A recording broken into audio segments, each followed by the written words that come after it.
Nahoatra kosaky dia nivononao lavoko mbola ty e.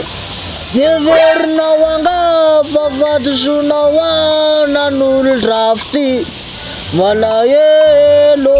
Inona le style ty e? Sotra. Zaho lamba vato hoe tsy sotro tonkatsony. Ka zaho mihitsy ny atao voadiko satria mbola makafoko. Fety efa ela be valesy le ty e. Zaho efa 14 février fety d'amour. Ka nen'aly ty fety d'amour satria ny vola tsisy ny vadina midositra ny bolila. Raha zany de misy solution. Inona? Tsy zaho mihitsy natao lahy fandana lahy mitady vola zany tsy anatina ny lahy eo fotsiny. Raha resaka vady zany indray de mandeha anaty tena tsara lalàna. Eny makaray de atao fomba netsiketsika de azo mivady. Le ty koa lesa tapitapy arimo ty to mavativaty kely tsara tary fa teza naza olan'ireo efa mianatra ny nangalatra tany raiky.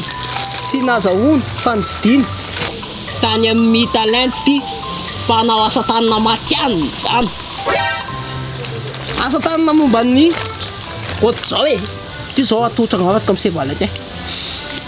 Mantra fa eza aloha toerana misy an'ireo mirinao sirevy be ny avodra vaka avodra malina. Ime talent ve?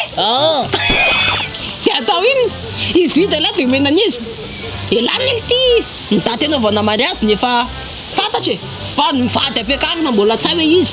Ame lasa ame calme Valentin mena aloha. Ame lasa tsy ame madame azy niny ame lasa tsy ame cochon.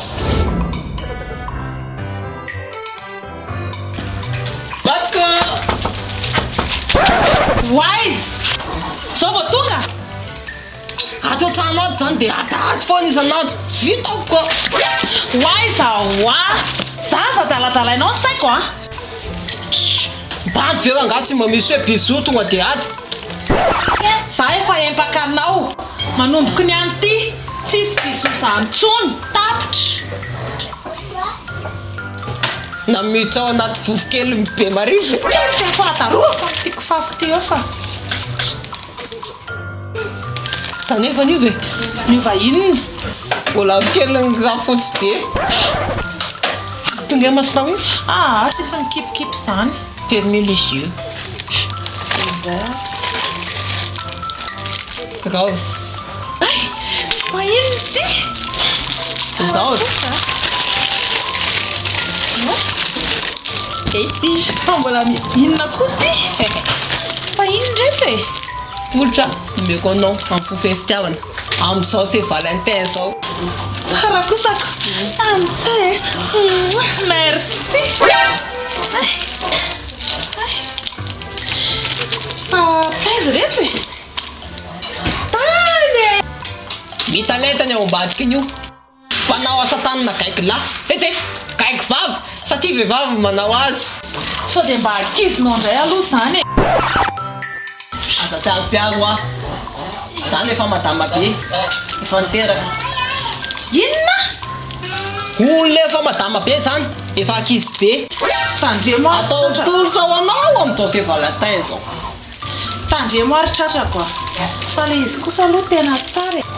Aleo fa teneniko prisika ao avaratra hoe ty ho azy tena vidiny mivady indri fa mivadiny manko nanontany anazy hoe inona ny gâteau Saint Valentin anazy de hoe mbola tsy mahita hono izy ary aleo fa ho teneniko izy zany fa ty kosa aloha tena tsara e. Ratsy zany io tsara sady be fitiavana. Inona? Le rose fitiavana fatony tena tsy